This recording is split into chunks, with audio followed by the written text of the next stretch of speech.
airwaves. Within a week after the article was published in the Wheatfield Gazette, the kids at the junior high and the kids at the high school had stopped using their pen and had started using for Frindle. They love it. Nick became sort of a hero for kids all over the town, and he quickly learned that being a hero, even if you're only a local hero, isn't a free ride. It was a prince. It has a prince. People noticed Nick when he walked into his dad's hardware store or when he stood in line at the penny pantry to buy a candy bar. He could feel if when someone recognized him, and it made him shy and awkward. Kids at school started expecting him to be clever and funny all the time, and even for a kid as smart as kid, that was asking a lot. Every teacher, the office secretary, the principal, even the school nurse, and the consultant all seemed to be always watching. His parents were great about everything. True, his mom had been upset when the article first came out, and so had his dad. Nick has dad. But I didn't do anything wrong, Mom, and neither did that lady from the newspaper. And his parents could see that he was right. The thing in the article were true, and the truth is the truth, and nothing could be done about it now, even though it made them uncomfortable to have their boy talk about all over the town. Secretly, Nick's mom and dad were pleased. After all, a brand new bird is a pretty amazing thing. Their Nicholas was quite a fellow. No getting around it. Someone else in the town thought his brand new word was pretty amazing, too.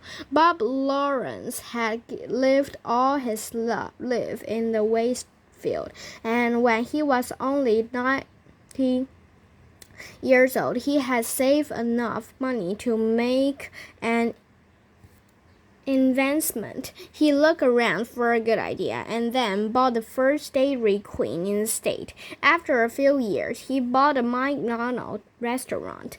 That was almost 30 years ago, and these two restaurants had made him rich, one of Waste's leading citizens. When Bob Lawrence saw the article about a new word, he had his lower file, a preliminary trademark come on the word Frindle. Within 4 days, he had set up a small company that was selling cheap plastic ballpoint pens, specially important with a Frindle. He sold 3,000 Frindles the first week, and they sold so fast that stores all over Wastefield couldn't keep them in stock.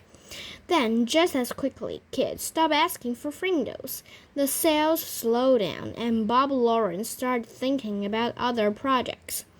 A week later, it was Halloween. The leaves started falling, and it seemed like the town was going to quiet down, and it would have, if it hadn't been for Alice Lauderson. Alice lived in Batherley, a town 7 miles away from Westfield, and she worked part-time for the local CBS TV station in Carleton, a town of about 75,500 people. When there were important area news, disasters like floods or tornadoes, or sometimes if she came across little stories that seemed cute or original, Alice would call a station news manager in Carleton. If it was a good story, or if it was a day when not much else was happening in the world, then the TV station would send out a van with a camera crew to shoot some videotape. Alice subscribed to all the small-town newspapers in the area to keep up with local events. Most of them were published on Thursday and then arrived at her house by Monday or Tuesday. Then it took her a day or so to look through them all. On Wednesday morning, she finally saw the article in the Westfield Gazette about the word wall. He read it through twice and looked carefully at the class photograph. She was sure that this story was a winner. The TV station manager in Carrollton agreed with her. He called a CBS station in Boston, because sometimes Boston picked up stories from the Carrollton newsroom. The woman in Boston thought the story had some real zip to it. So he called the network news editor in New York. When the facts of the Westfield Gazette article got to New York, the staff there loved it. They looked over the schedule sheet for the week and decided it would be the perfect closing story for the CBS Evening News for the next day, Thursday. Others flew back through the telephone links from New York to Boston to Carrollton to Bethany. By Wednesday at noon, Alice had a go, ordered to take the store all the way. It was her first piece to get in onto the national news, and 20 million viewers would see it. Alice Lunderson and her camera crew stood on Mrs. Granger's front porch Wednesday after school. Mrs. Granger was not impressed at all by the lights and the microphones. He looked right into the camera and said, "I've always said that the dictionary is the fastest tool ever made for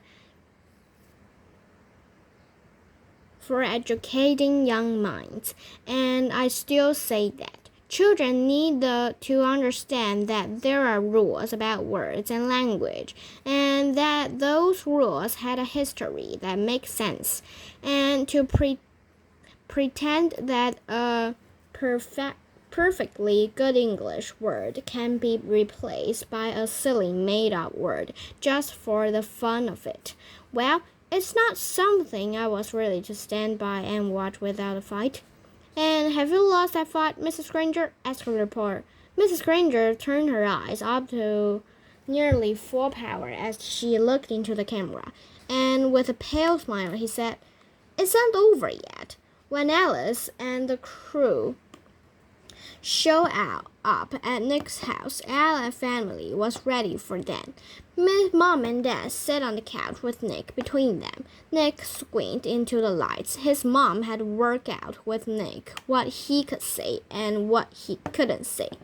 "You remember, young man," he had told him as she combed her hair, "these reporters are just looking for a quick story that will make some excitement. But you have to stay here and live in this young town. So mind you, P.S. and Q.S. Q's." As they sat there on the couch, Mrs. Allen had her foot on top of Nick's under the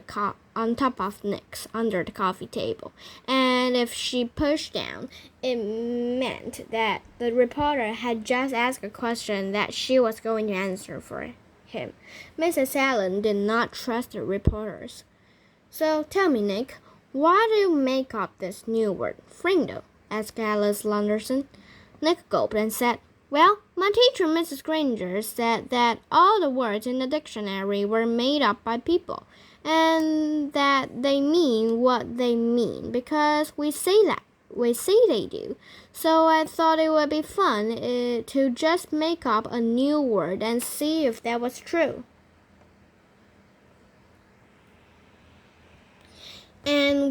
were you surprised when Miss Granger got mad about that? Asked Alice with a smile. There was a push on Nick's feet, and his mom said, We never felt that Mrs. Granger got angry when everyone started using the word Frindle. It's just got to be a disruption, that's all. She's really a very fine teacher. Yeah, said Nick. I mean, I learned a lot about words, and without her, I wouldn't have. So what's next for you and the new word? Alice was wrapping it up. She could see that Nick and his parents were not going to be pushed into saying anything controversial. So she just kept it light and happy. Well, said Nick, the funny thing is, even though I invented it's not my word anymore. Frindle belongs to everyone now, and I guess everyone will figure out what happens together. Alice also had a short chat with a worried-looking Mrs. Chatham, had a smile. Bob Lawrence, marker of the official Frindle.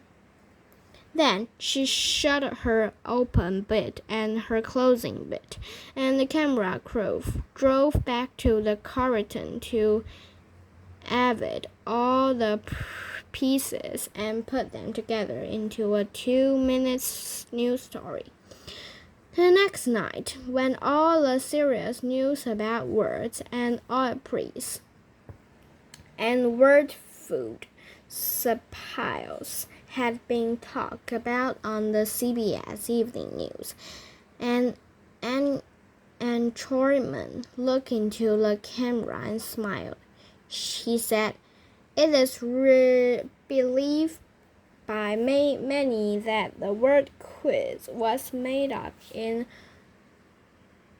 1791 by a dumbling theater manager named Daly.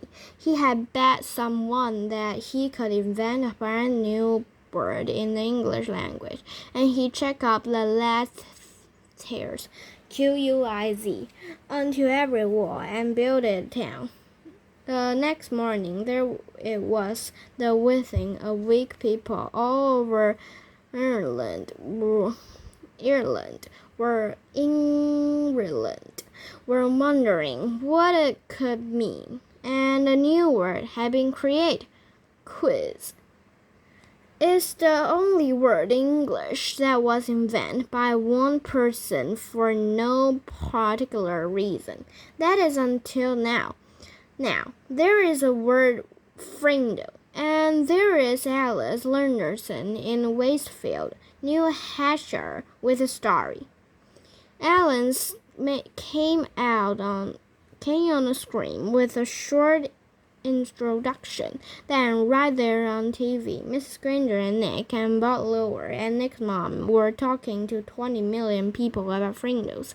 One of those 20 million people was a producer for The Late Show with David Letterman, and another one of those 20 million people was a staff writer for People magazine, and another one was a writer for 231 Contact magazine for kids. Dozens of other writers and producers and marketing people saw that story on the news, and all of them smelled a great story. During the next 3 weeks, every man, woman, and child in America heard about this funny new word that kids were using instead of the word pen, and kids in Ohio and Iowa and New York and Texas and California started using it too. Bob Lawrence was suddenly flooded with orders of anything with the word Frindle on it, and he quickly got interested again. But there were complications. Bob's lawyer said, You see that stack of others there? Trouble. That's what that is. We got a trademark filed, but it's only like an application. The whole country knows that that little kid made up the word, and unless you make a deal with his dad, you're going to end up with nothing. Maybe even a big fat lawsuit. That kid owns that word. When Mr. Allen came home at lunchtime, his wife told him that he had to call Bob Lawrence. It's something about the new word. This was not good news to Tom Allen. He was sick and tired of all the fuss and being away from the hardware store so much while all this nonsense was happening had put him weeks behind on his paperwork. He'd be lucky now to get his Christmas order in time, even though he didn't really want anything to do with it. Bob was an old friend, so on the way back to the store, Nick's dad went to Bob Lawrence's store. "Tom, good to see you," said Bob. He stood up and walked around his desk to shake hands. "Have a seat." Tom sat down uneasily, and Bob pulled another chair over. Every scene Waitsfield so stirred up about anything in your life, you and Jenny must be pretty proud of that boy of yours. Bob couldn't remember Nick's name. Nick shifted his chair and nodded. "Yes, he's quite something, that's for sure. But I tell you, Bob, I'm ready for it all to just die and down and blow away too much fuss." Instantly, Bob saw how to get what he wanted. "Well, Tom, I'm afraid that's not really going to go away. Looks like something started up, and people are really interested. You probably saw those bright red balloons around town with the word Frindle on them." "That was my doing, just testing the waters. But your boy, he owns that word. I got my lawyers to apply for a trademark a few weeks back because that's just the way I am. No things coming along. I like to be right there in the middle of it." He grinned at Tom Allen, and Tom smiled back weakly. "Right now, I got a short printer in Massachusetts, and another one in Chicago, and another one in Los Angeles, marking T-shirts with the word Frindle above a picture of a pen. I mean a Frindle. Each supplier was ordered so far for over 12,000 shirts. Profit on every one of those is going to be $2, maybe $3. And I'm talking with some big pen and pencil on companies in Hong Kong and Japan about a deal that could be worth some really big money. They've seen these Frindle things in the media, and they want to buy the rights to the trademark and make a new line of Frindles for kids. I'm not kidding. This is a hot idea." Bob guessed right. Just the thought of all this made Tom shrink back uncomfortably in his chair. It was way too much fuss. "Tom, let me direct with you. As the boys' guardian, you need to do the right thing about all this. I'd like to see where all this is going to go. I'm going to take some risk, spend some money, see what happens. But I need your permission. I need your signature on this trademark papers, and I need to strike a deal with you about permission to use that trademark. I know it seemed like a big ruckus about a word, but we just can't tell what's to come of it unless we take some steps." Bob pointed at the papers on his desk. "That's a contract, and it's fair and honest. It gives your boy 30% of whatever profits I might make. That's a fair royalty generals for this kind of deal. So what do you say? Make sense? Let me take care of all the fuss and see if some good doesn't maybe come of it all. The papers and a pen were there on the desk next to Tom. He looked at Bob, then reached over, picked up the pen, and signed both copies of the trademark papers and 3 copies of the contract. I've got no reason to doubt you one bit, Bob, and I'm sure don't want to mess with any of this myself. If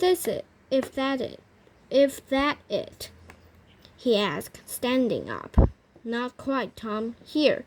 Then Bob Lawrence had next at a check for $2,250. What's this for?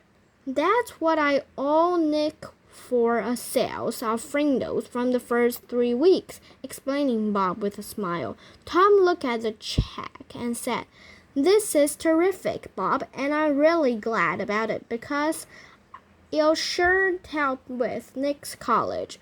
But I wish you'd just keep this between us. If Nick knew, he'd probably stop mowing lawns, and I'd never get him to save other penny. So just between us, okay? Bob said. Sure, Tom, I understand. Just between us. And they shook hands. Mr. Allen left Bob's office and walked across the street to the savings banks, and he set up a trust account for Nick, and the bank manager said he could make arrangements with Mr. Lawrence too. Another only money would be deposited automatically. That sounded good to Tom Allen.